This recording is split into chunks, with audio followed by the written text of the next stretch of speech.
If you're a true Harry Potter fan, then I suspect that you, like me, had an overwhelming sense of emptiness as you approached the final pages of the final book.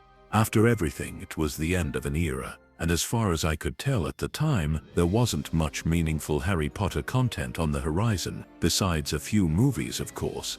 These books were released over a 10-year period that spanned my entire childhood and adolescence, and needless to say, they were absolutely everything to me. Every release felt like a monumental cultural event, and every chapter felt like stepping back into a world that at times felt more vivid and real than reality itself. So when I turned that final page of Deathly Hallows, I couldn't help but feel empty. Not because the ending was disappointing, far from it. The ending was brilliant, but because I simply wasn't ready to leave that world behind. And sure, over the years we received more content, the Fantastic Beasts films, the Cursed Child play, various spin-offs and expansions, but none of it quite satisfied that particular craving. None of it picked up where Deathly Hallows left off in a way that felt truly fulfilling. But what if there was another book? A book that provided us with real answers about the aftermath of Voldemort's defeat. A story that didn't leap ahead 19 years to a peaceful King's Cross platform, but instead began in the rubble and chaos of Hogwarts, right when the war had ended. A story that could expand upon those final words, "All was well," not to comfort us with false promises, but to actually show us what came next. That's the story I want to explore with you. And thanks to the incredible capabilities of AI, we can now write that story, a genuine continuation of Deathly Hallows that picks up the narrative not long after Voldemort breathes his last. But before we dive into this ambitious project, we need to establish some serious ground rules. So here are the specific parameters I provided for the AI model. First, maintain writing style. Consistency. That means adhering to J.K. Rowling's distinctive narrative voice. Third person. Slightly whimsical in tone, but fundamentally grounded in reality. Second, preserve existing Harry Potter lore as completely as possible. No major retcons or contradictions. You can certainly introduce new elements and concepts, but don't rewrite or contradict what's already been firmly established in the original series. Third, ensure all dialogue sounds authentic to the characters we know and love. If it doesn't genuinely feel like something Harry, Hermione, or Ron would actually say in that situation, it's immediately out. Fourth, completely ignore Cursed Child lore. We're treating that entire play as non-canon for this project, unless I specifically state otherwise. I know a lot of you will deeply appreciate this particular decision. The next crucial thing I want to clearly establish is exactly where this story picks up in the timeline. We will be continuing the story directly from the conclusion of Chapter 36, The Flaw in the Plan, and effectively completely abandoning the final epilogue section, which briefly explores what happens to our trio 19 years later. Instead, we'll be returning to that pivotal moment when Voldemort falls in the Great Hall, because that's precisely where this new story begins. Beyond these fundamental parameters, I'm not going to micromanage the AI too extensively.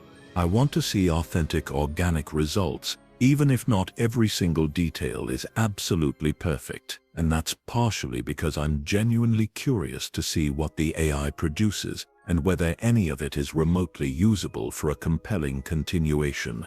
I also won't be extending this story too far initially, because first, I want to determine if this narrative approach is even worth pursuing further. That's something you can definitely let me know about down in the comment section below. This video is simply going to get us started on this journey. The final thing I want to mention is that I'll be feeding some key aspects and details from the final chapter into the AI system to help properly inform and guide the story development ahead. So without further delay, let's pick up exactly where we left off, at the conclusion of Chapter 36. Chapter 1. The Victory's Shadow. The Great Hall had never felt so hollow. Harry stood at the entrance watching as the last of the wounded were carefully levitated toward the hospital wing. The 4 house tables had been pushed against the walls, their surfaces now bearing hastily scrawled lists of names, some crossed out in relief, others circled in black ink that seemed to pulse with finality. "Bloody hell," Ron whispered beside him, his voice hoarse from hours of calling out names during the search for survivors. "Look at this place." The enchanted ceiling, usually a perfect mirror of the sky above, flickered uncertainly between starlight and dawn. Scorch marks decorated the stone walls like brutal artwork, and the air still carried the acrid smell of dark magic and something else. Something that made Harry's scar prickle with unease. "We should help with the cleanup," Hermione said, though her voice lacked its usual conviction. She'd been saying the same thing for the past hour, but none of them had moved. Harry's eyes drifted to the spot where Voldemort had fallen. The stone there was different now, darker, as if the Dark Lord's death had left a permanent stain. Kingsley Shacklebolt stood near it, deep in conversation with a group of Aurors, their voices too low to hear, but their expressions grim. "Harry." Professor McGonagall approached, her robes torn but her spine straight as ever. Minister Shacklebolt would like a word. As they crossed the hall, Harry noticed something that made his stomach clench. Near the spot where Voldemort had died, half hidden beneath a fallen banner, lay a small wooden box. It was unremarkable, except for the symbol carved into its lid. A twisted serpent wrapped around what looked like a broken crown. "What's that?" he asked, pointing. McGonagall frowned. "We found it among the remnants. It wasn't there before the battle." Kingsley looked up as they approached, his expression grave. "Harry, I'm glad you're here. We have a problem." "What kind of problem?" Harry asked, though he suspected he didn't want to know. 3 Death Eaters escaped from Azkaban 2 hours ago, Kingsley said without preamble. "Yaxley, Selwyn, and Travers. They didn't break out, they simply vanished from their cells." Ron's face went pale. "Vanished? How do you vanish from Azkaban?" "That's what we're trying to determine," Kingsley replied. "The Dementors are gone, as you know, but the magical barriers should have held, yet somehow—" He gestured helplessly. "There's more?" McGonagall added quietly. "Tell them about the artifacts." Kingsley's jaw tightened. "We've been cataloging Voldemort's possessions, trying to identify any remaining dark objects. But several items have gone missing from the secured collection. Ancient things, artifacts that predate even the founders." Harry felt a chill that had nothing to do with the castle's drafty corridors. "What kind of artifacts?"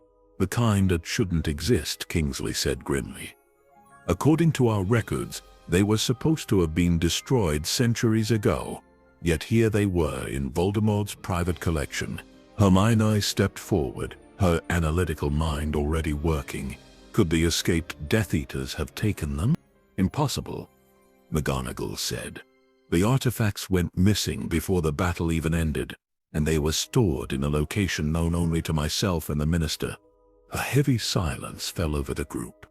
Harry found his gaze drawn back to the small wooden box, its serpent symbol seeming to shift in the flickering light. "I want to examine that box," he said suddenly. "Harry." "No," Hermione began, but he was already moving toward it.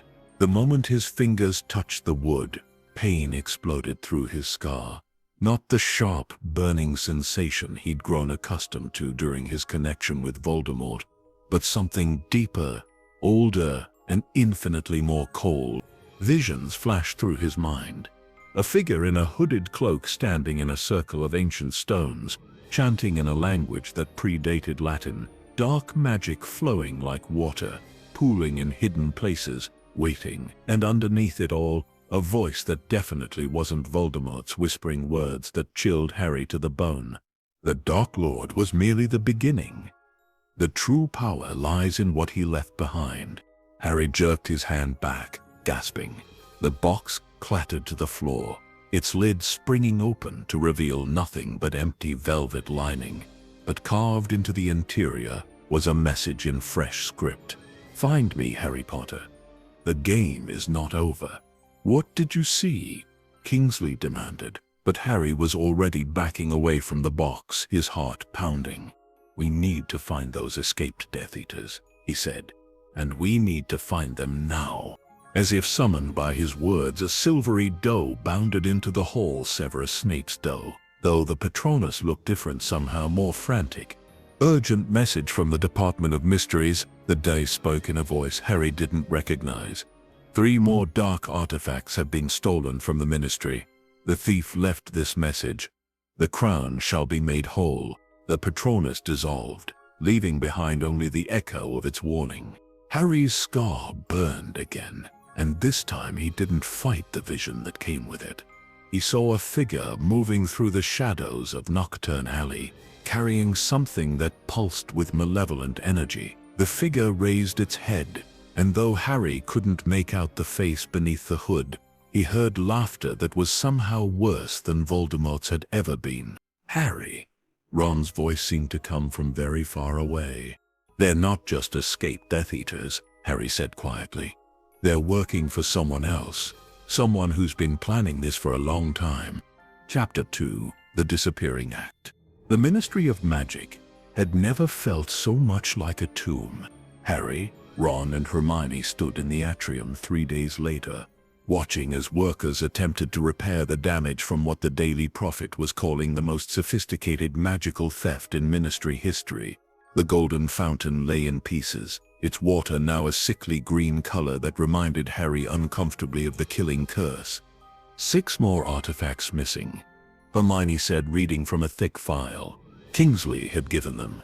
All of them supposedly destroyed centuries ago, all of them connected to Pre-Founder's dark magic.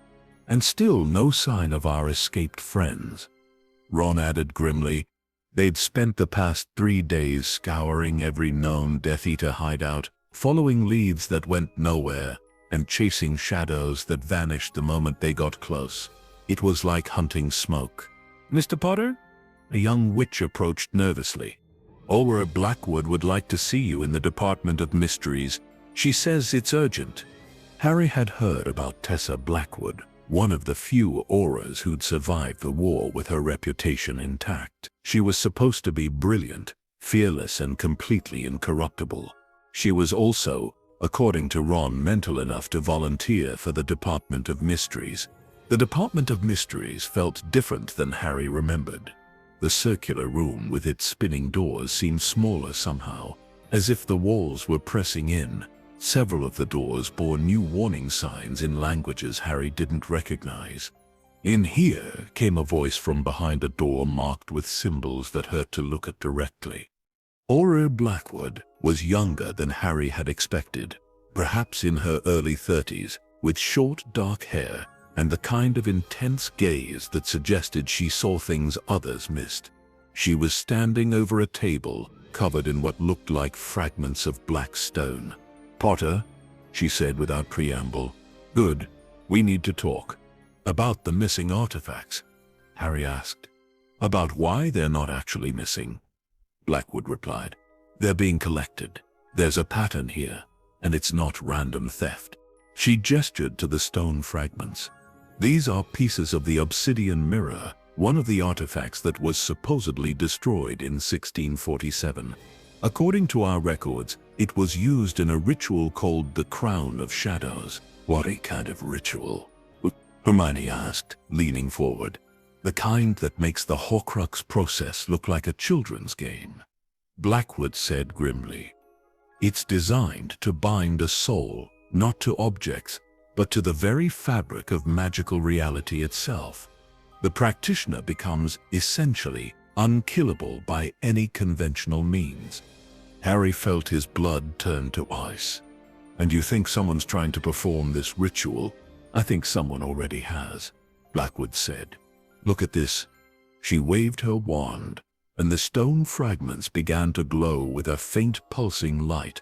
As they watched, the pieces slowly began to move toward each other, like magnetic attraction.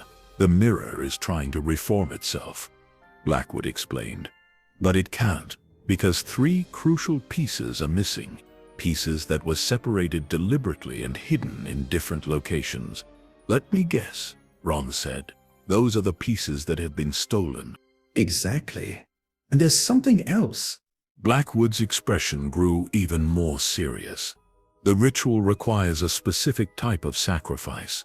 Someone who has died and returned to life. Someone who has been touched by death magic but survived it. The room fell silent as the implications sank in. "Harry," Hermione whispered. "It gets worse," Blackwood continued. "I've been tracking the magical signatures from the theft sites. They're not random. They form a pattern. A summoning circle with Hogwarts at its center." She spread out a map of Britain, marked with glowing red dots. Each theft site corresponds to a point on this circle, and if my calculations are correct, they have 2 more artifacts to collect before the circle is complete. "And then?" Harry asked, though he wasn't sure he wanted to know. "Then they perform the ritual," Blackwood said. "And whoever's behind this becomes effectively immortal. Not like Voldemort, who was still bound by the physical world, but something that exists beyond death itself." A new voice spoke from the doorway. "Which is why we need to find them before they collect the final pieces." They turned to see a figure in a hooded cloak standing in the entrance. For a moment, Harry's hand flew to his wand. But then the figure pushed back its hood to reveal a face he recognized. "Malfoy," Ron sputtered. "What the hell are you doing here?" Draco Malfoy looked older than his years, his face gaunt and marked by exhaustion. "I'm here because I know who's behind this," he said quietly, "and I know where they're going to strike next." "How could you possibly know that?" Harry demanded. "Because," Draco said, meeting Harry's eyes with an expression of grim determination, "my father told me about the Crown of Shadows before he died. He said it was Voldemort's true plan, not to rule the wizarding world, but to transcend it entirely." "Your father's in Azkaban," Hermione pointed out. "My father's dead," Draco corrected. "He was killed 2 days ago in his cell, but not before he managed to send me this." He pulled out a small silver locket, its surface covered in the same twisted serpent symbol they'd seen on the wooden box. "It's a message," Draco continued. "A warning. The person behind this isn't just collecting artifacts, they're collecting the knowledge that died with Voldemort. And they're using my father's memories to do it." Blackwood stepped forward. "What kind of knowledge?" "The location of the final artifact," Draco said. "The crown itself. It's hidden in a place that only the Malfoy family knows about, passed down through generations of dark arts practitioners. And you're going to help us find it?" Harry asked skeptically. "I'm going to help you stop them," Draco said firmly. "Because if they complete this ritual, what comes next will make Voldemort look like a schoolyard bully." Before anyone could respond, the stone fragments on the table suddenly blazed with light. The pieces slammed together with a sound like breaking glass, and for a moment, the reformed mirror showed them a vision that made Harry's blood freeze. A figure standing in what looked like the Chamber of Secrets, but changed. The walls covered in symbols that seemed to move and writhe. The figure was chanting in that same ancient language Harry had heard in his vision, and with each word, the very air around them began to tear like fabric. The vision lasted only seconds before the mirror cracked and went dark again. "They're not waiting," Blackwood said grimly. "The ritual has already begun." As if in response to her words, a low rumble echoed through the ministry building. The lights flickered, and Harry felt his scar burn with a pain unlike anything he'd experienced before. "Harry!" Hermione caught him as he staggered. Through the haze of pain, Harry saw another vision, brief but terrifying. A hooded figure standing in the shadows of the ministry's atrium, watching them through the very walls. "We're being watched," he gasped. "They know we're here." The rumble grew louder, and suddenly the room's protective enchantments began to fail. Ancient symbols carved into the walls started to glow with malevolent light. "Everyone out!" Blackwood shouted. "Now!" But as they ran for the door, Harry caught sight of something that made his heart stop. Carved into the wall beside the exit, in letters that seemed to burn with their own fire, was a message. The boy who lived twice shall die thrice. The crown awaits its king. And below it, in smaller script, midnight, the place where it all began. Come alone or watch your world burn. Chapter 3. Grim Tidings. The interrogation room in the depths of the ministry felt colder than Azkaban ever had.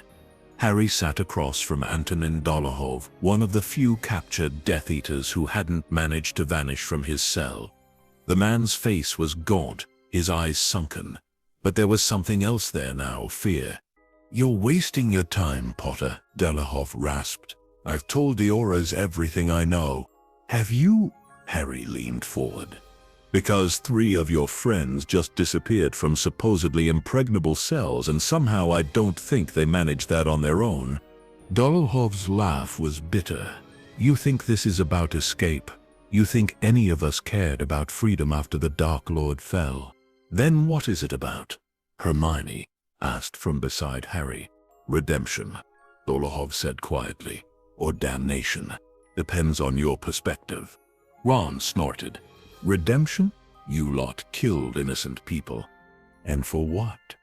Dolohov's voice rose. "To serve a master who saw us as nothing more than tools, who would have discarded us the moment we outlived our usefulness."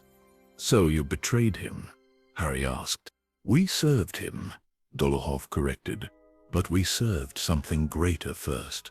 Something that existed long before Tom Riddle was even born." The room fell silent.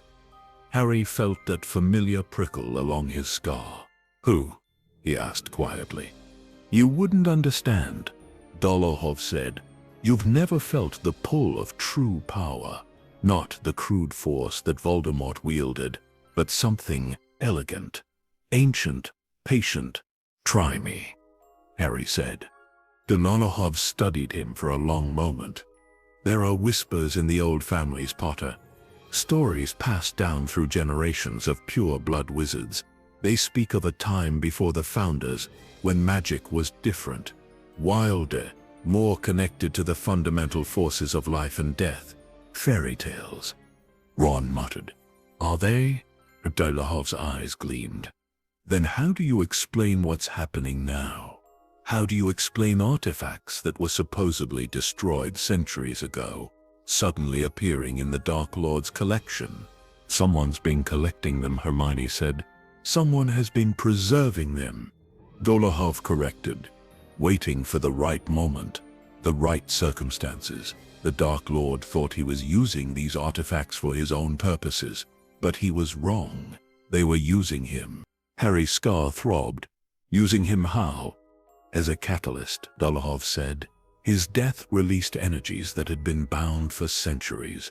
Energies that someone has been very patiently waiting to harvest." "Who?" Harry demanded. "They call him the Keeper of Crowns," Dolohov whispered. "Though I suspect that's not his real name. He's been gathering followers for decades, not crude thugs like most of us, but scholars, historians, practitioners of the oldest forms of magic." "And Thaddeus Grimm," Hermione said suddenly. Dolohov's face went white. "You know that name." "We know he exists," Harry said. "What we don't know is what he wants. He wants what every truly powerful wizard has always wanted," Dolohov said. "To transcend the limitations of mortality, but not through crude methods like Horcruxes. He seeks something far more elegant." "The Crown of Shadows," Hermione said. "You know more than I thought," Dolohov said, his voice barely above a whisper. "Then you know what's at stake. The ritual he's planning, it won't just make him immortal. It will make him something beyond wizard or witch, something that exists in the spaces between life and death."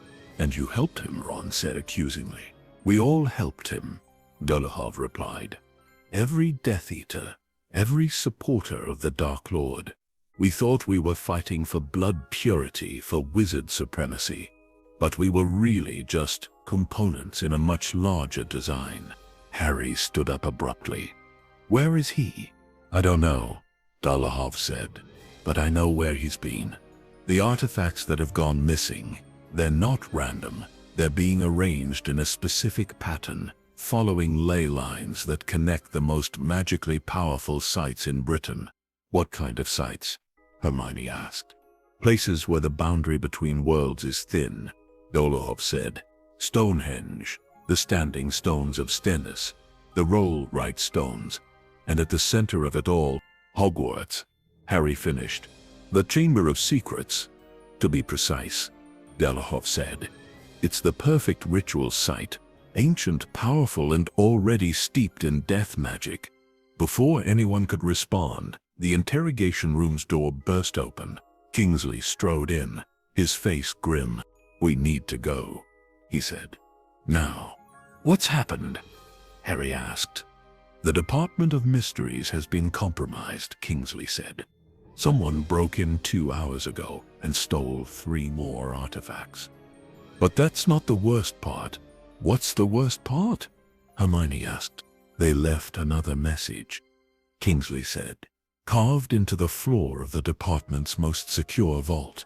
It says, 'The crown remembers its servants. The faithful shall be rewarded.'" Dolohov began to laugh, a sound that was equal parts hysteria and terror.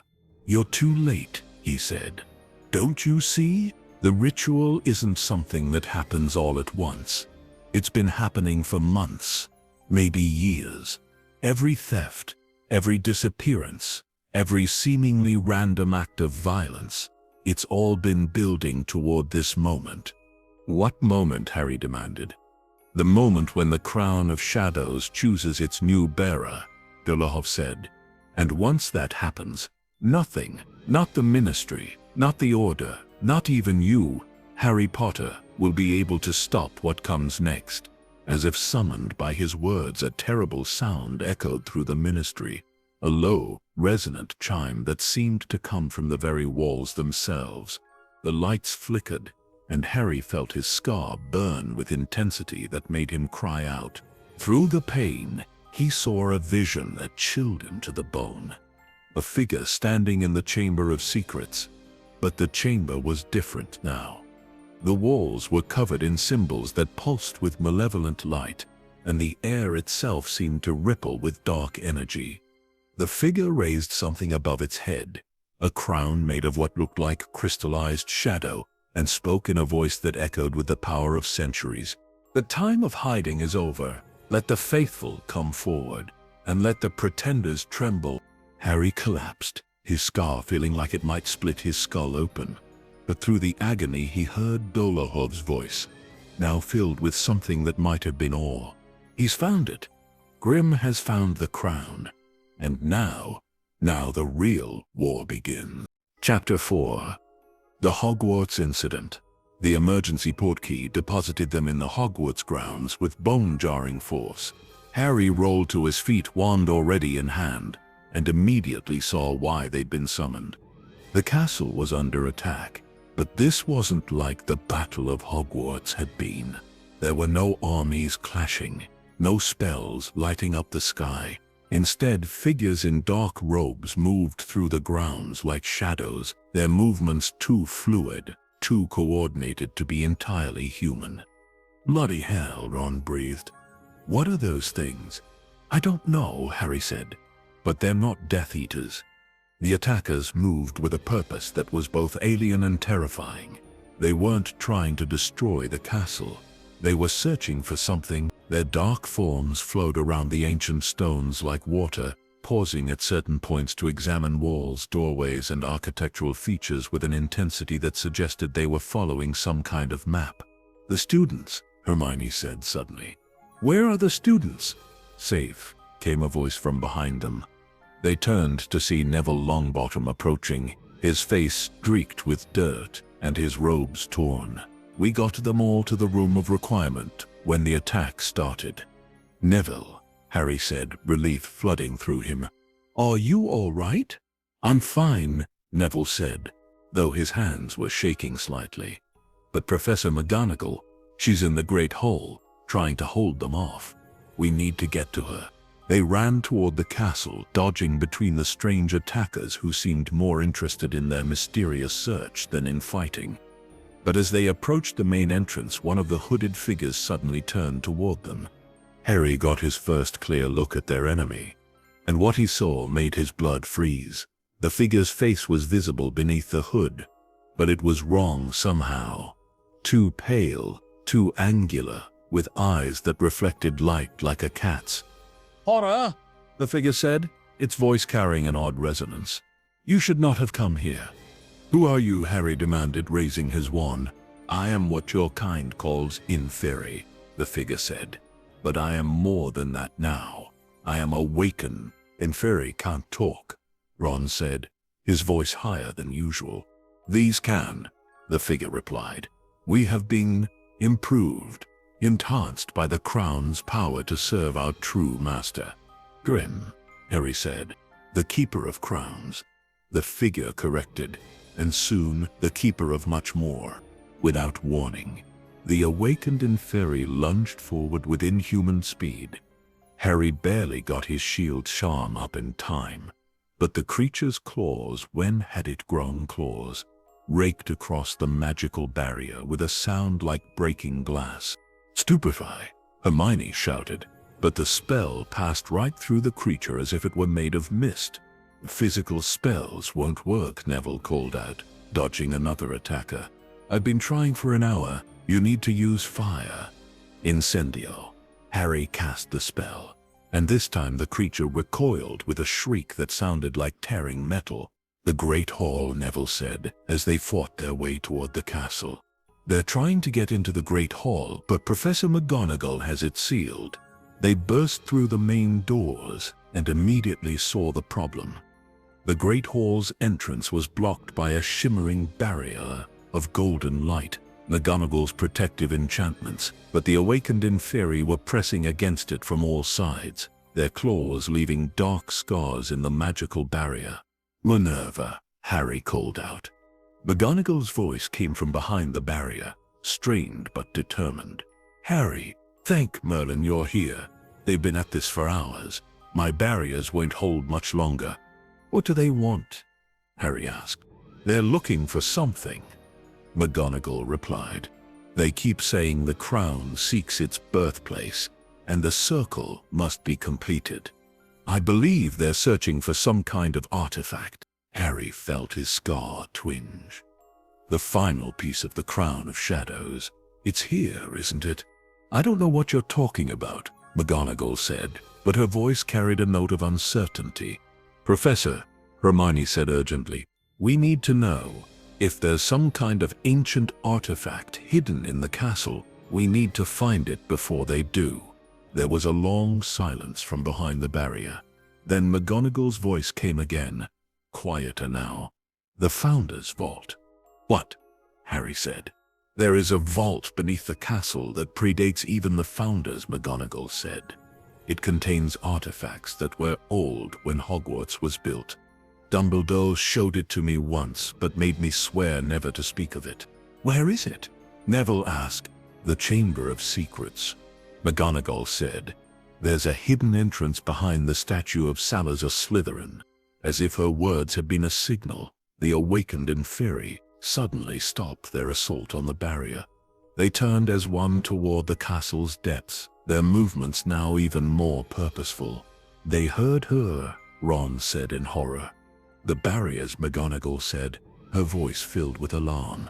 The speaking enchantments, they're connected to the entire castle. If these creatures are magically enhanced, they can hear everything, Harry finished. We need to get to the Chamber of Secrets. Now, they ran through the corridors, past tapestries and portraits that had gone ominously silent. The castle itself seemed to be holding its breath. Behind them, they could hear the sound of McGonagall's barriers finally giving way. This way, Harry said, leading them toward Moaning Myrtle's bathroom. But as they turned the corner, they found their path blocked by a group of awakened inferi. You cannot stop what has already begun, one of them said in that same resonant voice. The crown calls to its missing piece, and the piece must answer. Over my dead body, Harry said, raising his wand. If necessary, the creature replied. The battle that followed was unlike anything Harry had ever experienced. The awakened Inferi moved with coordination that suggested they shared a single mind, anticipating each other's movements and covering each other's weaknesses. Fire spells worked, but only temporarily. The creatures seemed to regenerate from the shadows themselves. "There are too many of them," Neville panted, his face flushed from casting continuous fire spells. "We need to get past them," Harry said. "The chamber." He was interrupted by a sound that made his blood freeze, a low, triumphant laugh echoing from the depths of the castle. The awakened Inferi suddenly stopped fighting and turned toward the sound. "He has found it," one of them said. "The final piece is in the Keeper's hands." "No," Harry said. But even as he spoke, he could feel the change in the castle's magical atmosphere. Something ancient and powerful had been awakened, and it was hungry. The creature that had spoken to them pulled back its hood, revealing a face that Harry recognized with a shock of horror. It was Cedric Diggory, or what had once been Cedric Diggory. His features were gaunt and pale, his eyes reflecting that same unnatural light. "Cedric," Harry whispered. "I am beyond such names now." The thing that had been Cedric said, "I serve the crown, as do all who have tasted death and found it wanting." "What has he done to you?" Harry asked, his voice breaking. "He has given me purpose," Cedric replied, "as he will give you when the time comes. The crown has need of those who have walked between worlds. Harry Potter, your death and resurrection make you valuable." Before Harry could respond, the entire castle shook, not with the force of battle, but with something deeper, as if the very foundations of Hogwarts were being rewritten. From the depths of the castle came a voice that Harry recognized from his visions, Thaddeus Grimm speaking with the power of centuries. "The crown of shadows is whole once more. Let the faithful rejoice, and let the enemies of true magic despair. The age of hiding is over." The awakened Inferi began to withdraw, their purpose apparently complete. But as they moved toward the castle's exits, the thing that had been Cedric turned back to Harry. "He will come for you soon," it said. "The crown remembers all who have defied death, and it is hungry." As the last of the creatures vanished into the shadows, Harry felt his scar burn with a vision that made him cry out in pain and terror. The Chamber of Secrets transformed into something unrecognizable. The walls were covered in symbols that hurt to look at, and the air itself seemed to pulse with malevolent energy. At the center of it all stood a figure in robes that seemed to be cut from shadow itself, wearing a crown that was less an object than a manifestation of pure darkness. And the figure was looking directly at Harry through the vision, its face hidden but its voice clear. "Come to me, Harry Potter. Come and claim your destiny. The crown has chosen its champions, and you are the most important piece of all." The vision faded, leaving Harry gasping on the floor of the corridor. But echoing in his mind were the final words he'd heard. "Midnight. On the anniversary of your first death, the chamber awaits its true master." Chapter 5. Secrets in the Ruins. The Chamber of Secrets had been transformed into something from Harry's worst nightmares. Where once there had been ancient stone and serpentine carvings, now the walls writhed with symbols that seemed to move when he wasn't looking directly at them. The great statue of Salazar Slytherin had been altered. Its face now bore features that were somehow both more and less human, and its eyes glowed with the same unnatural light Harry had seen in the awakened Inferi. "This is wrong," Hermione whispered, her voice echoing strangely in the transformed chamber. "The magical signature here, it's like nothing I've ever felt." They'd entered through the hidden passage McGonagall had mentioned, finding it already torn open as if something massive had burst through from the inside. The usual damp, musty smell of the chamber had been replaced by something that made Harry's nostrils burn. Ozone and copper, like the air before a violent thunderstorm. "Look at this," Ron called from near where the basilisk skeleton had once lain. Now there was only empty space and scorch marks on the stone floor. "Where's the basilisk gone?" "Used," came a voice from the shadows. They spun around to see Luna Lovegood stepping into the chamber, but she looked different, paler, her usually dreamy expression replaced by something sharp and urgent. "Hello, Harry. I've been waiting for you." "Luna," Harry said, relief and confusion warring in his voice. "What are you doing here? How did you get in?" "I've been having the most interesting dreams," Luna said, moving toward them with that same ethereal grace she'd always possessed. Though I suspect they weren't really dreams at all. More like invitations. "What kind of invitations?" Hermione asked, though her tone suggested she wasn't sure she wanted to know. "The kind that show you things that are going to happen," Luna replied. "Or things that might happen, depending on the choices people make. The line between what is and what could be has become rather blurry lately." She gestured to the transformed chamber around them. "This place is a nexus now, a point where multiple realities intersect. The Crown of Shadows doesn't just grant immortality, it allows its bearer to exist in several dimensions simultaneously." "Luna," Harry said carefully, "how do you know about the Crown of Shadows?" "Because I've seen it," Luna said simply, "in my dreams, visions, whatever you want to call them, and I've seen what happens if Thaddeus Grimm completes his ritual." She turned to look directly at Harry, and for a moment her eyes seemed to reflect depths that shouldn't exist. "I've seen you die, Harry. Not the way you died in the forest. That was just practice. I've seen you die truly and completely, your soul torn apart and fed to something that exists in the spaces between stars." "That's not going to happen," Ron said firmly. "Isn't it?" Luna asked. "Come, let me show you what I found." She led them deeper into the chamber, past the transformed statue to a section of wall that seemed to ripple like water. "The Founder's Vault," she said. "Or what's left of it." Luna pressed her hand against the rippling wall, and it parted like curtains to reveal a cavern beyond. The moment they stepped through, Harry felt his scar burn with familiar pain. The vault was enormous, its ceiling lost in shadows that seemed to move independently of any light source. Ancient artifacts lined stone shelves that stretched up into the darkness, objects that hummed with barely contained power. But many of the shelves were empty now, their contents stolen. "This is where Grimm got the pieces of the crown," Hermione realized. "Some of them," Luna corrected, "but not the most important piece. That was never stored here." "Where was it?" Harry asked. Luna pointed to a raised dais in the center of the vault. On it sat what looked like an ordinary stone basin, but as they approached, Harry could see that it was filled with a substance that was definitely not water. The liquid was black as ink, but moved with its own inner light, forming patterns that hurt to look at directly. "The heart of the crown," Luna said. "The piece that binds all the others together. Grimm found it 3 days ago." "Then why are we here?" Ron asked.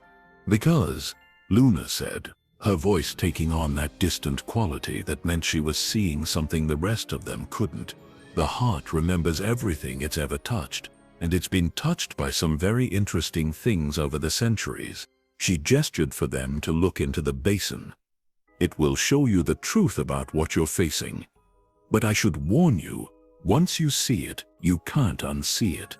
Harry stepped forward and looked down into the swirling darkness. Immediately, visions began to flash through his mind. A much younger Thaddeus Grimm, standing in this very vault decades ago, his face twisted with obsession as he studied ancient texts. The same man, older now, meeting with a figure Harry recognized with a shock. Tom Riddle, but not as Voldemort. This was Riddle as he'd been in the 1940s, handsome and charming and utterly without conscience. Grimm and Riddle working together, sharing knowledge of the darkest magics, but Harry could sense the undercurrent of mutual distrust. Riddle's transformation into Voldemort, and Grimm's gradual withdrawal from the Death Eater movement as he realized that Voldemort's crude approach to immortality was antithetical to his own more sophisticated plans. Grimm in the shadows during the First War, allowing Voldemort to draw attention while he gathered artifacts and followers of his own. The night of Harry's first death in the Forbidden Forest, and Grimm's presence there, hidden and watching as the ritual he'd been planning for decades finally came to fruition, Harry jerked back from the basin, his head spinning. "He was there," he said. "When Voldemort killed me in the forest, Grimm was there, watching." "He's been watching you for years," Luna said sadly. "Ever since you first died and came back as a baby. You see, the Crown of Shadows doesn't just grant immortality, it requires a specific type of sacrifice to activate its full power." "What kind of sacrifice?" Hermione asked, though her voice suggested she already suspected the answer. "Someone who has died and returned to life multiple times," Luna said. "Someone whose soul has been stretched between worlds. The ritual needs that kind of spiritual elasticity to anchor the crown's power to reality." "You're talking about Harry," Ron said, his voice flat. "I'm talking about what Grimm has been planning all along," Luna replied. "Voldemort was never the real threat. He was just a tool, a way to create the exact conditions Grimm needed for his ritual." She turned to Harry, her expression filled with a compassion that somehow made everything worse. "I'm sorry, Harry, but you were never really the boy who lived. You were the boy who was prepared." Before anyone could respond to this devastating revelation, the chamber began to shake, not with the force of collapsing stone, but with something deeper, as if reality itself was being stretched and twisted. "He's starting the final phase," Luna said, her voice urgent now. "The crown is calling to him, and he's calling to you." As if summoned by her words, a figure materialized in the chamber, not walking in but simply becoming present, as if the shadows had condensed into human form. Tiberius Grimm was not what Harry had expected.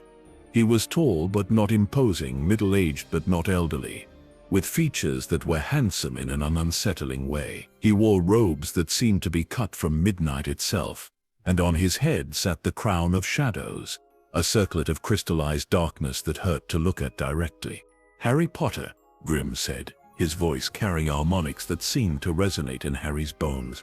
"At last we meet properly." "Grimm," Harry said, raising his wand. "Please," Grimm said with a smile that was genuinely warm and therefore infinitely more terrifying than any sneer. "There's no need for hostility. We're going to be working together after all." "Like hell we are," Ron snarled. "Oh, but you are," Grimm said, not even glancing at Ron. His attention was fixed entirely on Harry. "You see, the ritual is already complete. The crown has been awakened. Its power has been bound to this reality, and all that remains is for me to claim my proper place as its bearer." "Then what do you need Harry for?" Hermione demanded. "Because," Grimm said, his smile widening, "the crown has a very specific requirement for its final activation. It needs to consume the soul of someone who has walked between life and death multiple times. And dear Harry here is the only person in the world who qualifies." Harry felt his scar burn as Grimm's gaze focused on him with laser intensity. "But here's the truly beautiful part," Grimm continued. "The crown doesn't just want your death, Harry. It wants your willing participation. It wants you to choose to sacrifice yourself, to embrace the role you were always meant to play." "And why would I ever do that?" Harry asked. Grimm's expression became almost pitying. "Because if you don't, everyone you've ever cared about will suffer a fate far worse than death. I won't simply kill them, Harry. I'll make them like my awakened inferi, conscious, aware, but completely under my control. Imagine Ron and Hermione, fully themselves but unable to disobey my commands. Imagine them begging you to save them while being forced to hurt innocent people." Harry's blood turned to ice as he realized that Grimm wasn't bluffing. This was a man who had spent decades planning every detail, who had manipulated events from the shadows for years. He would absolutely follow through on his threats. "You have until midnight tomorrow," Grimm said. "The anniversary of your first true death. When the barriers between worlds are thinnest, come to me willingly, and your friends live. refuse and watch them become my puppets for eternity. There has to be another way, Harry said desperately. There is, Luna said suddenly, her voice filled with the certainty of true sight. But you're not going to like it. Grimm's expression flickered with the first emotion other than confidence Harry had seen: uncertainty. What are you talking about, Miss Lovegood? He asked. The crown has been whispering to me, Luna said, looking directly at Grimm with eyes that seemed to see through him. And it's told me something very interesting about the nature of willing sacrifice. She turned to Harry, her expression sad but resolute. The crown can only be truly bound to someone who has died and returned multiple times. But Harry, you're not the only person who fits that description anymore. Harry's eyes widened as he understood what she meant. Luna, no, I died in the final battle, Luna said simply. For almost 10 minutes, Madame Pomfrey brought me back. But for those 10 minutes, I was gone. And since then I've been different. I can see things, feel things that others can't. That's only one death, Grimm said, but his voice carried a note of concern. Is it? Luna asked. Every time I've had one of these visions, I've felt myself slipping away, dying a little and coming back a little changed. How many times do you think that makes? The crown on Grimm's head began to pulse with agitated light, and Harry realized that Luna was right. She had become something unique, something that might be able to disrupt Grimm's carefully laid plans.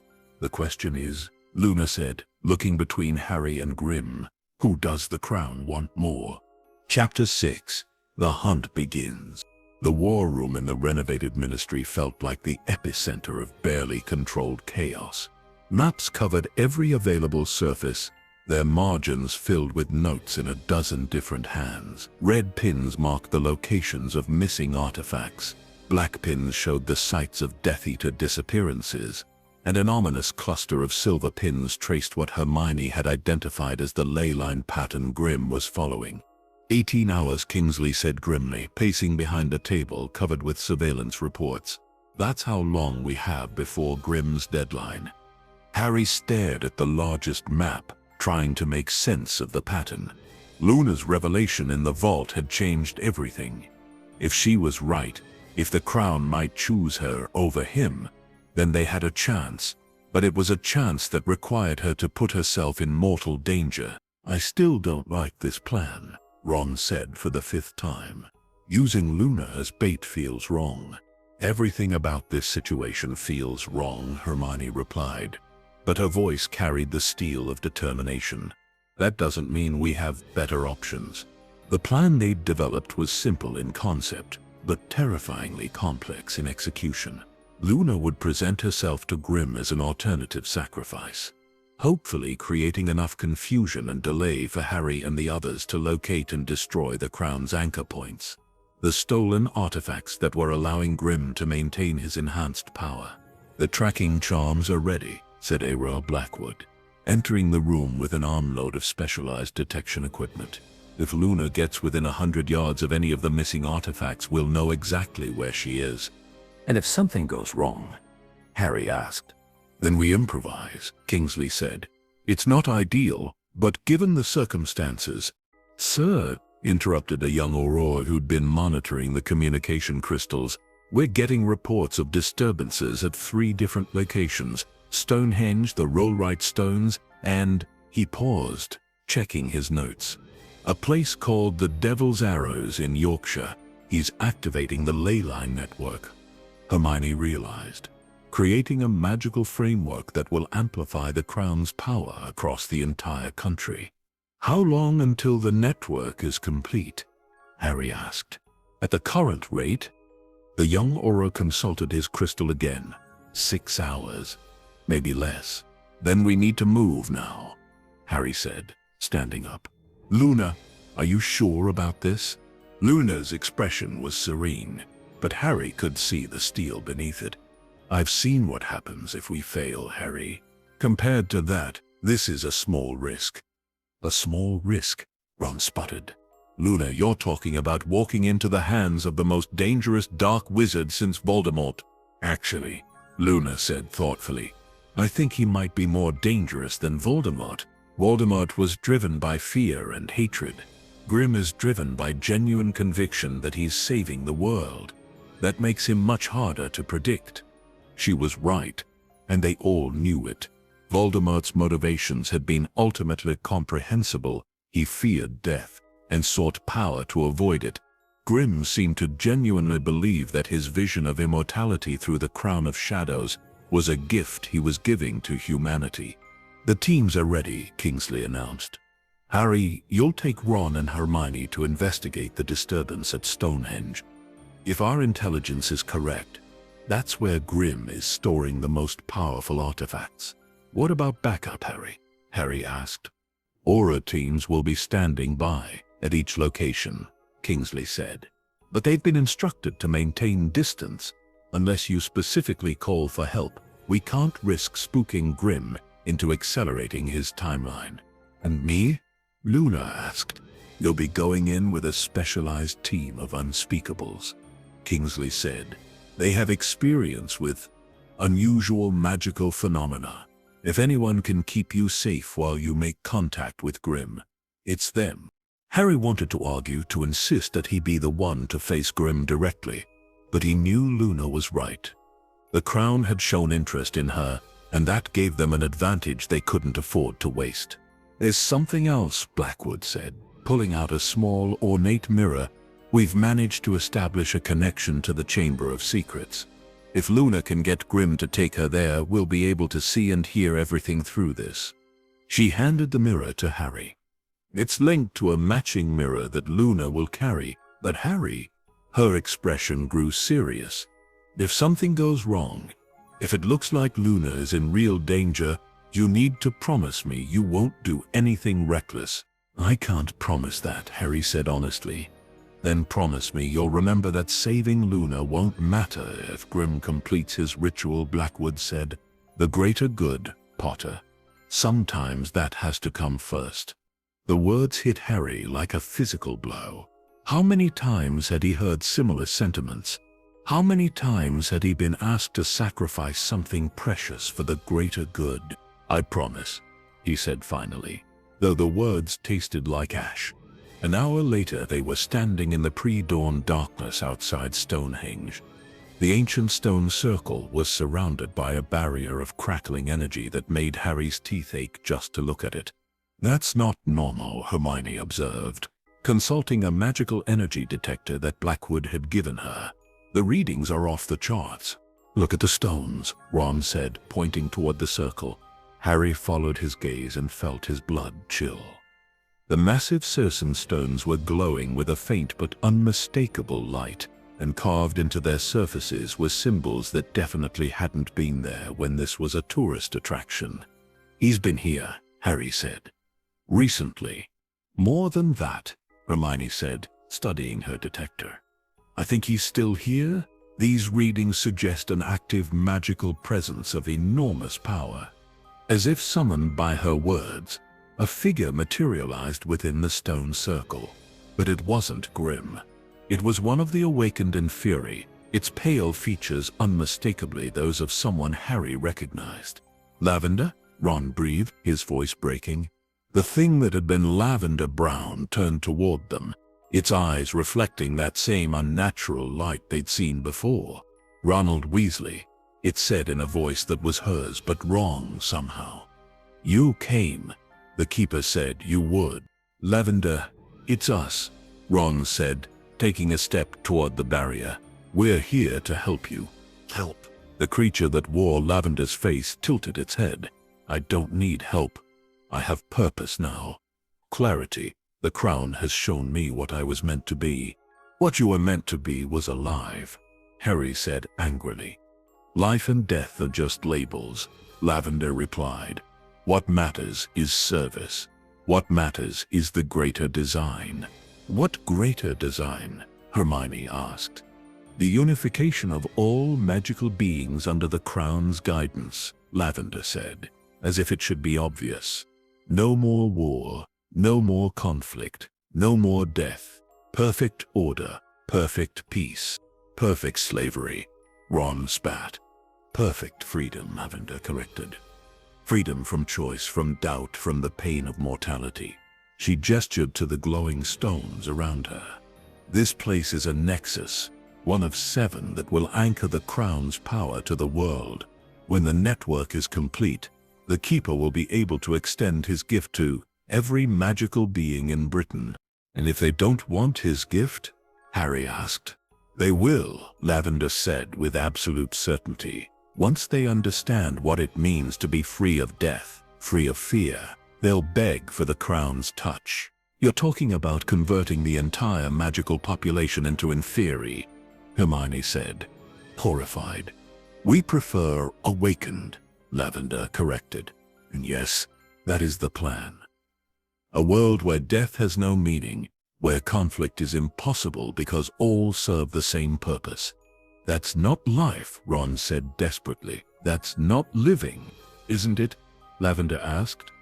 I remember being afraid, Ronald. Afraid of dying, afraid of pain, afraid of being forgotten. Now I know that none of those things matter. I am part of something eternal now, something beautiful. Harry felt his scar burn as he realized the true scope of Grimm's ambition. This wasn't just about personal immortality. It was about remaking the entire magical world in his image. Where is he? Harry demanded. Where is Grimm? The Keeper is preparing for the final phase, Lavender said. Soon Luna Lovegood will join us, and then the ritual can be completed. Luna's not going to. Ron started, but he was interrupted by a sound that made them all freeze. It was Luna's voice, but it was coming from everywhere at once, echoing across the landscape with supernatural clarity. Harry, can you hear me? I'm with him now. I'm in the chamber, and... Oh, Harry, you need to see this. It's not what we thought. It's so much worse than we thought. The mirror in Harry's pocket began to grow warm, and when he pulled it out, he could see Luna's reflection. She was standing in the transformed Chamber of Secrets, but she wasn't alone. Surrounding her were dozens of figures in hooded robes, not awakened inferi, but living wizards and witches, and at their center stood Thaddeus Grimm, the crown of shadows pulsing with dark light on his head. My dear friends, Grimm's voice came through the mirror, as if he were speaking directly to them. Thank you for sending Miss Lovegood to me. She's helped me realize something very important. Luna's voice was strained, but still recognizably hers. Harry, the crown doesn't just want a sacrifice. It wants a choice. It wants someone to choose to join with it willingly, to become its avatar in this world. And thanks to Miss Lovegood's unique perspective, Grimm continued, I now understand that the crown has been trying to tell me something. It doesn't want Harry Potter as a sacrifice. Harry felt relief flood through him, but it was short-lived. It wants him as a partner, Grimm said, his voice filled with a terrible joy. The crown has chosen Harry Potter to be its eternal companion, its co-ruler in the new world we're creating. Luna's face in the mirror was pale, but determined. Harry, don't listen to him. The crown isn't offering partnership, it's offering possession. I can see what it really wants to do to you. Bring him to me, Miss Lovegood, Grimm said. And Harry could see his hand rest possessively on Luna's shoulder. Bring me Harry Potter, and I'll show him wonders beyond imagination. Refuse, and I'll demonstrate why the crown's patience is not infinite. The mirror went dark, but Luna's voice echoed one last time across the ancient stones. I'm sorry, Harry. I think I've made everything worse. Chapter 7. Into the Darkness. The abandoned Death Eater hideout sat like a wound in the Yorkshire countryside, its blackened stones still radiating malevolent energy. 3 days after Harry, Ron, and Hermione had tracked it down, what they'd found there had changed everything they thought they knew about Grimm's plan. Are you absolutely certain about this? Kingsley asked for the 3rd time, studying the photographs spread across the makeshift command table they'd set up in a nearby farmhouse. The ritual circles don't lie, Hermione said, pointing to the images with a trembling finger. Look at the symbols, the arrangement of the artifacts. Grimm isn't just planning to convert Britain's magical population. He's planning to tear open the barriers between dimensions. Harry stared at the photographs, his scar throbbing with remembered pain. When they'd entered the hideout 12 hours ago, he'd been hit with visions so intense they'd left him unconscious for nearly an hour. What he'd seen still made his blood freeze. "Other versions of our world," he said quietly. "Dimensions where different choices were made, where different people won or lost. Grimm wants to collapse them all into one reality, one where he controls everything." "That's impossible," said Aura Blackwood, but her voice lacked conviction. "Is it?" Ron asked grimly. "We've seen what the Crown can do. We've seen dead people walking around following orders. If it can do that, why not this?" The answer came from an unexpected source. Draco Malfoy stepped into the farmhouse, his face haggard and his clothes torn. He'd been missing for 2 days, and Harry had feared the worst. "Because," Draco said, accepting a cup of tea from Hermione with a nod of gratitude, "the Crown of Shadows isn't just a magical artifact. It's a fragment of something much older and much more dangerous." "Where have you been?" Harry demanded. "Following the trail my father left," Draco replied. "He knew more about Grimm's plans than he told us. Hidden in our family vault were documents dating back centuries, records of the Crown's true nature." He pulled out a collection of ancient parchments, their edges brown with age. "The Crown isn't human magic, Potter. It's not even wizard magic. It's a piece of something that existed before our reality was fully formed." "What do you mean?" Hermione asked, leaning forward to examine the documents. "The spaces between dimensions," Draco explained. "There are things that live there, entities that feed on reality itself. The Crown is a fragment of one of those beings, somehow crystallized into physical form." Harry felt his scar burn as the implications sank in. "Grimm isn't trying to become immortal, he's trying to open a door for something else." "Exactly," Draco said. "And once that door is open, once the barriers between dimensions collapse, these entities will pour through. Our reality, every version of our reality, will become their feeding ground." Kingsley stood up abruptly. "We need to get Luna out of there. Now." "We can't," Harry said, hating himself for the words. "If we move too soon, if we spook Grimm, he might accelerate the timeline. Luna's buying us time." "Time? For what?" Ron demanded. "We don't even know how to stop this." "Actually," Draco said quietly, "we might. The documents mention a fail-safe, a way to sever the Crown's connection to its source. But it requires something very specific." "What?" Harry asked, though he suspected he wouldn't like the answer. "A willing sacrifice from someone who has been touched by the Crown's power but not fully converted," Draco said. "Someone who can get close enough to activate the failsafe without being detected." The room fell silent as they all realized what he was saying. "Luna," Hermione whispered. "She's the only one who fits the criteria," Draco confirmed. "She's been touched by the Crown's influence. That's how she's been having the visions. But she's still herself, still human. If she can get close enough to the Crown while Grimm is focused on the ritual, she'll die," Ron said flatly. "Probably," Draco agreed. "But if she doesn't do it, everyone dies. Every version of everyone, across all possible realities." Harry closed his eyes, feeling the weight of impossible choices pressing down on him. How many times had he been asked to send someone he cared about into danger?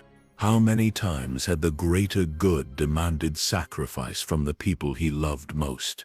"There has to be another way," he said. "There isn't," came a new voice from the doorway. They turned to see Luna herself stepping into the farmhouse, but something was wrong. She was translucent, like a ghost, and her voice seemed to come from very far away. "Luna?" Hermione gasped. "How are you here?" "I'm not really," Luna said, her form flickering like a candle flame. "This is a projection. Grimm thinks I'm unconscious in the chamber, but I've learned to separate parts of myself. It's one of the things the Crown's influence has taught me. Are you all right? Harry asked urgently. For now, Luna said. But Harry, I've seen what Grim is really planning. The ritual isn't scheduled for midnight tomorrow. It's happening in 3 hours. He lied about the timeline to keep you from interfering. 3 hours? Kingsley said, his face going pale. That's not enough time to mount a proper assault. It's enough time for what needs to be done, Luna said, looking directly at Harry. But you need to understand something. The Crown has been showing me visions of other realities, other versions of ourselves. In some of them, we win. In others, we lose. But in all of them, the key moment is the same. What moment? Harry asked, though he dreaded the answer. The moment when you have to choose between saving me and stopping the ritual. Luna said simply, in every reality where you choose to save me, Grim wins. In every reality where you choose the ritual, we have a chance. Luna, no, Ron said. We're not leaving you there. You have to, Luna said, her form growing fainter. Not because you want to, but because it's the only way. Draco is right about the failsafe, but he's wrong about the timing. It can only be activated at the exact moment the Crown reaches full power. Too early, and it won't work. Too late, and the barriers will already be broken. How will we know when? Hermione asked. You'll know, Luna said, looking directly at Harry. Your scar will tell you. The moment Grim achieves connection with the Crown's source, you'll feel it. That's when you need to activate the failsafe. But that's when you'll be in the most danger, Harry protested. Yes, Luna agreed. But it's also when we'll have the best chance of stopping him. Harry, I need you to promise me something. Anything, Harry said without hesitation. Promise me that when the moment comes, you'll make the hard choice, Luna said. Promise me you won't let sentiment override necessity. Harry wanted to refuse, wanted to find another way, but Luna's expression was inexorable. I promise, he said, the words feeling like a death sentence. Good, Luna said, her form beginning to fade completely. Now listen carefully. Grim has made one crucial mistake. He thinks the Crown is his ally, but it's not. It's using him just as much as he's using it. And that means... Her voice faded to nothing, and she was gone. For a long moment, nobody spoke. Then Kingsley stood up with grim determination. Right, he said. We have 3 hours to save the world. Here's what we're going to do. But as he began outlining their desperate plan, Harry found himself staring at the spot where Luna had been, her final words echoing in his mind. What had she been trying to tell them about the Crown? What mistake had Grim made? And most importantly, would they live long enough to find out? Chapter 8. The Gathering Storm. The assault on the Chamber of Secrets began at exactly 11:47 p.m. Harry, Ron, and Hermione descended through the entrance to Moaning Myrtle's bathroom, their footsteps echoing in the pipe that led to the chamber. Behind them came a carefully selected team of auras, unspeakables, and to everyone's surprise, members of Dumbledore's army who had insisted on joining the mission. I still can't believe Neville convinced McGonagall to let the DA participate, Ron whispered as they moved through the darkness. He said it was a matter of principle, Hermione replied, that Hogwarts students have as much right as anyone to defend their world. Harry said nothing. His scar was burning with increasing intensity as they approached the chamber, and the visions coming through it were becoming more vivid and more terrifying. He could see Grim standing at the center of a massive ritual circle, the crown of shadows floating above his head and pulsing with dark energy. Around him, dozens of hooded figures chanted in languages that predated human speech, and at the edge of the circle, bound but conscious, was Luna. He's got her tied to the ritual, Harry said, pausing to steady himself against the tunnel wall. She's not just a sacrifice, she's part of the spell structure. What does that mean? Asked Neville, who was leading the DA contingent. It means we can't just grab her and run, Hermione said grimly. If we disrupt her connection to the ritual at the wrong moment, it could kill her. And if we don't disrupt it, Grimm's plan succeeds anyway, added Oro Blackwood. They reached the entrance to the chamber and found it standing wide open. The walls beyond pulsed with that same unnatural light they'd seen before, and the air itself seemed to thrum with barely contained power. "It's like the whole castle is alive," Dean Thomas whispered. "In a way, it is," said one of the unspeakables, a stern-faced woman named Croker. "The ritual is using Hogwarts itself as a focusing lens. Every stone, every enchantment, every drop of magical energy that's ever been expended here, it's all being channeled into the crown." "Can we stop it?" Harry asked. "Not from here," Croker replied. "We need to get into the chamber itself, to the heart of the ritual. But the moment we enter, Grimm will know we're there. Then we don't sneak," Harry said, making a decision that surprised even him. "We go in loud and fast, cause as much chaos as possible, and hope it gives Luna the opening she needs to activate the failsafe." "That's not a plan," Ron protested. "That's suicide." "Maybe," Harry agreed, "but it's the only chance we have." He looked around at the assembled group. Friends, allies, people who had already sacrificed so much in the war against Voldemort. "I won't order anyone to follow me in there. This isn't like the battle we fought before. If Grimm succeeds, there won't be a world left to rebuild." "We're with you," Neville said without hesitation. "All of us."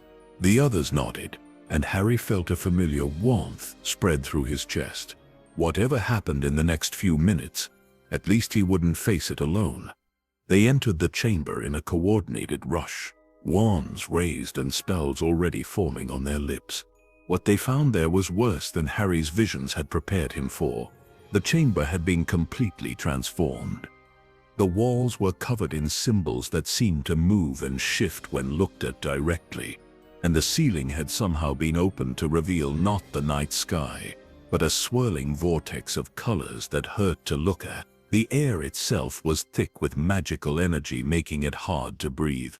At the center of it all was the ritual circle, a complex geometric pattern carved directly into the stone floor and filled with what looked like liquid starlight. Grimm stood at its heart, his arms raised and the crown of shadows floating above his head like a dark halo. Around the circle's perimeter, dozens of hooded figures chanted in perfect unison, and tied to stone pillars at specific points around the circle were people Harry recognized with growing horror, not just Luna, but other prisoners as well. Ginny was there, unconscious but alive. So were several other members of the Order, people who must have been captured during earlier skirmishes. "He's using them as anchor points," Hermione realized. "Their life force is helping to stabilize the ritual. Then we free them," Harry said, raising his wand.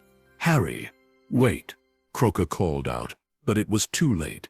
"Stupefy," Harry shouted, sending a stunner toward the nearest hooded figure. The spell never reached its target. Instead, it was absorbed by the symbols on the walls, which flared with brilliant light. Grimm turned toward them with a smile that was equal parts welcoming and terrifying. "Harry Potter," he said, his voice somehow audible over the chanting despite the distance between them. "Right on time. I was beginning to think you weren't coming." "Let them go, Grimm," Harry called back. "Your fight is with me." "My fight isn't with anyone," Grimm replied. "I'm trying to save our world, Harry. All of our worlds. Can't you see the beauty of what I'm offering?" He gestured to the vortex above them. "Perfect order. Perfect peace. No more death. No more suffering. No more endless cycle of conflict and loss. No more choice." Harry shot back. "No more freedom." "Freedom to suffer?" Grimm asked. "Freedom to die. Freedom to watch everything you love turn to dust. That's not freedom, Harry. That's cruelty." The crown above Grimm's head pulsed brighter, and Harry felt his scar explode with pain. Through the agony, he saw visions of other realities, worlds where Voldemort had won, where everyone he loved was dead, where humanity had destroyed itself through war and hatred. You see, Grim said gently, you see how much pain exists across all possible worlds. I can end that. We can end that together. The destroying free will, Hermione called out. By transcending it, Grim corrected. Harry, you've carried the burden of choice your entire life. You've had to make impossible decisions, to sacrifice people you loved for the greater good. Wouldn't it be wonderful to be free of that weight? For a moment, Harry found himself actually considering it. The idea of never having to make another terrible choice, never having to send friends into danger, never having to watch people die for his decisions, it was seductive in a way that terrified him. But then he looked at Luna, tied to her pillar but still conscious, still herself. She caught his eye and mouthed a single word. Now. Harry felt his scar burn with sudden intensity, and he knew that Grim was reaching the crucial moment in his ritual. The barriers between dimensions were starting to weaken, and soon it would be too late to stop what was coming. Luna, he shouted, do it. Luna closed her eyes and spoke a single word in a language Harry didn't recognize. The effect was immediate and catastrophic. The liquid starlight in the ritual circle turned black as ink, and the symbols on the walls began to crack and crumble. Grim spun around in shock and fury. What have you done? He demanded. What I had to, Luna replied, her voice strained but determined. The failsafe isn't just about severing the crown's connection to its source. It's about turning that connection back on itself. The crown above Grim's head was now pulsing erratically, its dark light flickering like a dying flame. The vortex in the ceiling began to collapse inward, and the hooded figures around the circle stopped chanting and started screaming. You don't understand, Grim shouted over the growing chaos. Without the crown's protection, when the barriers collapse, our reality will be completely defenseless. The barriers aren't collapsing, Luna said with a weak smile. They're being reinforced. The crown's power is being redirected to strengthen the dimensional walls instead of weakening them. Harry felt a surge of hope, but it was short-lived.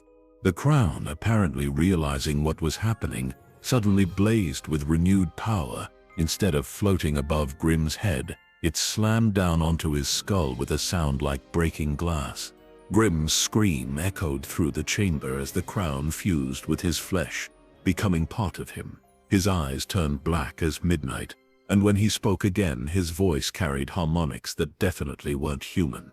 Foolish children, he said, but the words seemed to come from somewhere else entirely. Did you think a simple fail-safe could stop what has been planned for eons? The thing that had been Grim raised its hand, and Luna's bonds tightened, cutting off her air supply. The ritual will be completed, it continued. With or without willing sacrifice, the barriers will fall and our hunger will finally be satisfied. Harry raised his wand, but before he could cast a spell, the entity wearing Grim's face turned its attention to him. As for you, Harry Potter, it said with a smile that revealed far too many teeth, you have served your purpose. The crown thanks you for your cooperation. I never cooperated with you, Harry said. Didn't you? The entity asked. Every choice you made, every friend you put in danger, every sacrifice you demanded from others, it all led to this moment. You brought Luna here, you activated the failsafe, you gave us exactly what we needed to complete our true plan. Harry felt his blood turn to ice as he realized what the entity meant. The failsafe hadn't stopped the ritual, it had redirected it, and Luna, connected to the crown's power through her visions, was now serving as a conduit for something far worse than dimensional collapse. The barriers between realities aren't falling, and the entity explained with malicious glee. They're being rewritten. Soon, every possible version of your world will exist simultaneously layered on top of each other like sheets of glass, and we will feed on all of them at once. Around the chamber, reality began to fracture. Harry caught glimpses of other versions of the room, some where Voldemort had won, some where the war had never ended, some where magic itself had died. All of them were converging on this single point in space and time. Luna! Harry shouted desperately. "Can you hear me?" Her eyes opened, and for a moment they were their normal pale blue. "Harry," she whispered, "I can see them all. Every choice, every possibility. It's beautiful and terrible, and I can't stop it." "Yes, you can," Harry said, moving toward her despite the chaos erupting around them. "You're stronger than the crown. You're stronger than all of this." "Am I?" Luna asked, her voice fading. "Or am I just another piece in a game I never understood?" The entity that had been Grimm laughed, a sound like breaking crystal. "She understands now. They all understand. In the end, free will is an illusion, Harry Potter. There is only the pattern, and the pattern always wins." But as the entity spoke, Harry noticed something it apparently hadn't. The other prisoners were beginning to wake up. Ginny's eyes were open, and she was looking directly at him with an expression of grim determination. "Maybe," Harry said, raising his wand with renewed purpose, "but we're not going to make it easy for you." The final battle for reality itself was about to begin. Chapter 9: Allies and Enemies. The last person Harry had expected to see burst through the chamber's entrance was Draco Malfoy. But there he was, leading a group of hooded figures whose identities became clear as they threw back their hoods. Former Death Eaters, their faces grim with determination. "Malfoy!" Ron shouted over the chaos of fracturing reality. "What the hell are you doing here?" "What I should have done years ago," Draco replied, his wand already raised as he surveyed the scene. "Fighting for something that actually matters." Behind him, Harry recognized faces he'd seen in wanted posters. Yaxley, Selwyn, even Travers. But these weren't the same broken men who had followed Voldemort. There was something different in their eyes now. Something that looked almost like hope. "You brought Death Eaters to help us?" Hermione asked incredulously. "Former Death Eaters," Draco corrected. "And not to help you, to help everyone. Do you think we want to spend eternity as puppets in this thing's collection?" The entity wearing Grimm's face turned its attention to the newcomers, its expression shifting from amusement to annoyance. "Ah, the failures arrive. Come to pledge your service to a worthier master." "We've served enough masters," Yaxley said, his voice carrying a weight of bitter experience. "Time to serve ourselves." "And what makes you think you can succeed where Potter and his friends have failed?" the entity asked. Draco's smile was sharp as a blade. "Because we know something they don't. We know how you really think." He pulled out an ancient book, its pages yellowed with age. "My family's been keeping records for centuries. Not just of magical artifacts, but of the entities that created them. Did you really think you were the first of your kind to try this?" The entity's confidence flickered for the first time. "Impossible. The records were destroyed." "Some of them were," Travers interrupted. "But the Malfoys, the Blacks, the old families, we kept copies hidden. We knew that knowledge like this was too dangerous to lose completely." "What knowledge?" Harry demanded, not taking his eyes off the entity but desperate to understand what was happening. "The knowledge of how to bind these creatures to single realities," Draco said. "The last time something like this happened, it took the combined effort of every magical family in Europe to stop it. But they didn't just banish the entity, they trapped it in the Crown of Shadows." Hermione realized. "Exactly," Draco confirmed. "What this thing doesn't seem to realize is that by merging with Grimm, by making itself corporeal in our reality, it's made itself vulnerable in ways it wasn't before." The entity's expression was now openly hostile. "You know nothing, child. The bindings that held me before are broken. The old magics are forgotten." "Are they?" asked a new voice from the entrance. Harry turned to see Professor McGonagall striding into the chamber, but she wasn't alone. Behind her came a procession of figures that made Harry's breath catch. The portraits of the Hogwarts founders, somehow made manifest in physical form. Godric Gryffindor, the apparition of the founder, said, his voice echoing with power. At your service once more. Helga Hufflepuff, said another figure, her face kind but determined. The castle remembers its purpose. Rowena Ravenclaw, came a third voice, sharp with intelligence. Knowledge preserved is knowledge that can be used. And finally, to Harry's shock, Salazar, Slytherin. Even I will not see reality itself destroyed for one creature's hunger. The entity that had been grim actually took a step backward. The founders, but you're dead, long dead. Death is not the end for those whose essence is bound to a place of power, Gryffindor said calmly. And Hogwarts has been drawing on our combined knowledge since the moment you began your ritual. The castle itself has been fighting you, McGonagall explained. Every spell you cast, every symbol you carved, every drop of power you tried to channel, Hogwarts has been recording it all, learning your methods. And now, Ravenclaw added, we know how to stop you. The entity's laugh was strained now. Even if that were true, you're too late. The convergence has already begun. Look around you. Can't you see the other realities bleeding through? It was true. Harry could see glimpses of other chambers, somewhere he'd never defeated the basilisk, somewhere Tom Riddle had succeeded in draining Ginny's life, somewhere the chamber had never been opened at all. The walls themselves seemed to be layered, like looking through multiple sheets of glass. We see it, Hufflepuff said gently, and that's precisely why this will work. What will work? Harry asked. The Founder's sacrifice, Slytherin said, his voice heavy with ancient knowledge. A binding that requires the willing participation of those who built this place of learning. You're going to sacrifice yourselves? Ginny asked. She had managed to work one hand free of her bonds and was slowly loosening the rest. We sacrificed ourselves long ago, Gryffindor said. We bound our essence to this castle so that it would always stand as a beacon of hope and learning.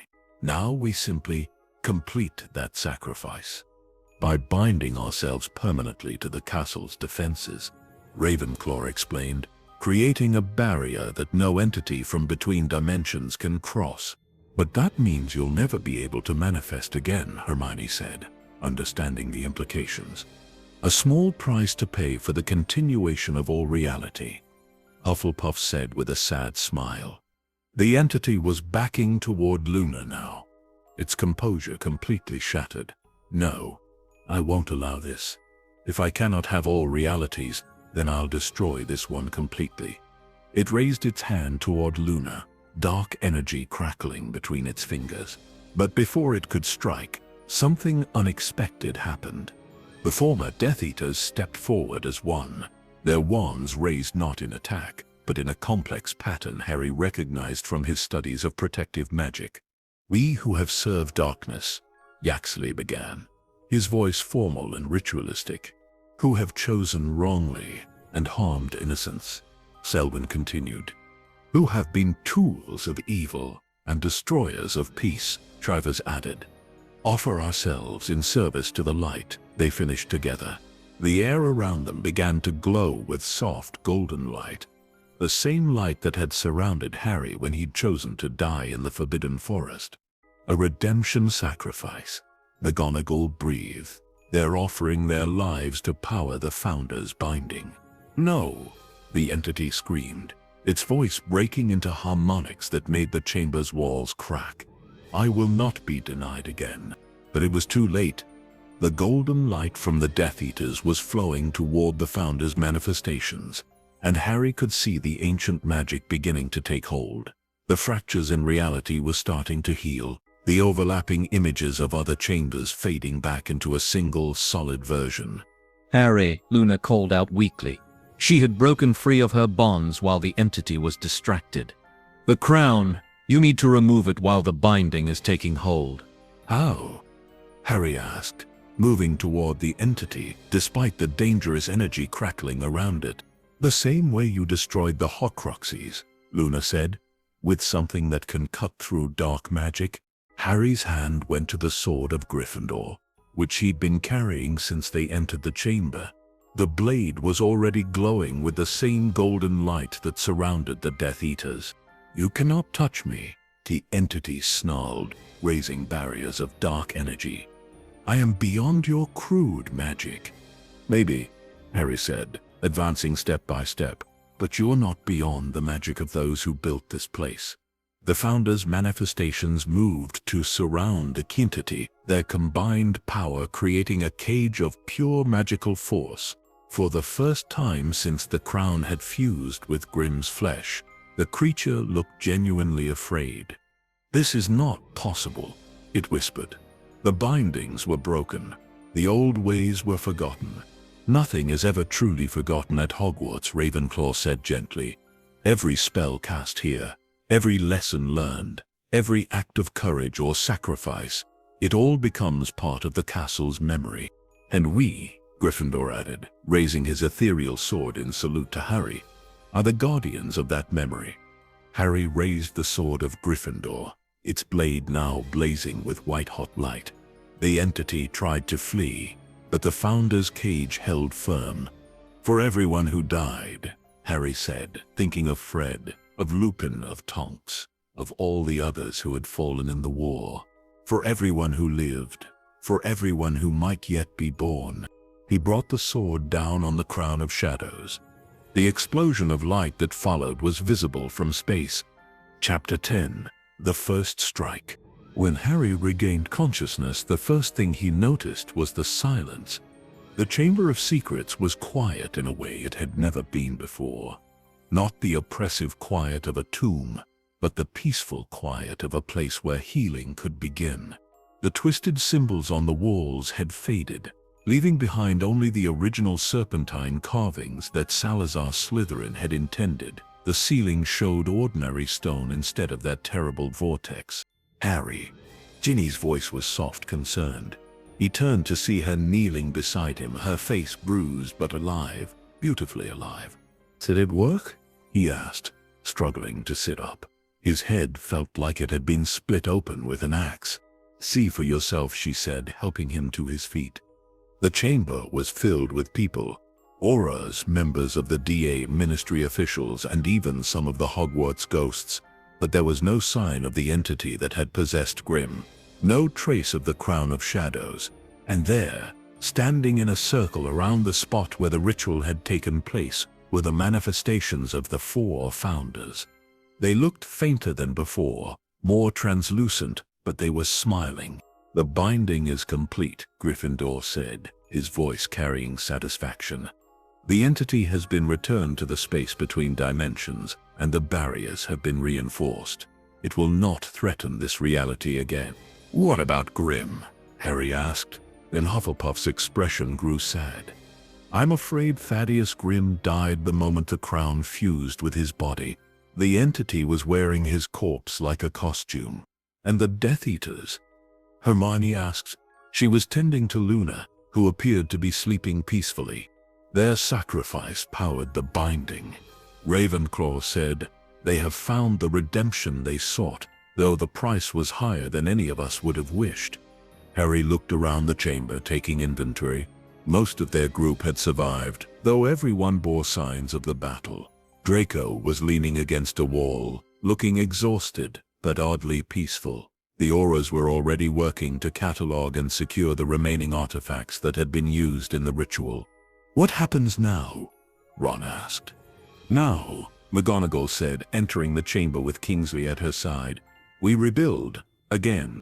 The magical world is going to need time to process what happened here," Kingsley added. "The official story is that we stopped a group of rogue Death Eaters from performing a dangerous ritual. No mention of entities from between dimensions or fractured reality. People aren't ready for that kind of truth," Harry realized. "Perhaps someday they will be," Slytherin said, his voice thoughtful. "But not today." Luna stirred in Hermione's arms, her eyes opening to focus on Harry. "Is it over?" she asked. "It's over," Harry confirmed. "How did you know about the binding?" about what would happen. I didn't really, Luna said with a weak smile. I just knew that sometimes the only way to save something is to be willing to lose it. The founders understood that when they built this place. Speaking of which, Gryffindor said, his form beginning to fade, our time grows short. The binding requires us to return to our eternal watch over the castle. Will we see you again? Harry asked. Perhaps, Ravenclaw said. When Hogwarts faces its darkest hour, we will always be here. But hopefully, that hour is far in the future. Thank you, Harry said, for everything. Thank you, Harry Potter, Hufflepuff replied. And all of you. You have reminded us why we built this place, to nurture the kind of courage and friendship that can stand against any darkness. The founders faded from sight, but Harry could swear he felt their presence settle into the very stones of the castle. A warm and protective weight that would endure as long as Hogwarts stood.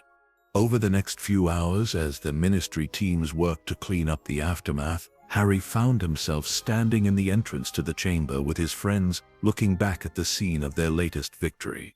So what do we do now? Ron asked. I mean, really do. We've defeated Voldemort. We've stopped the end of reality itself. What's left? Living, Hermione said simply.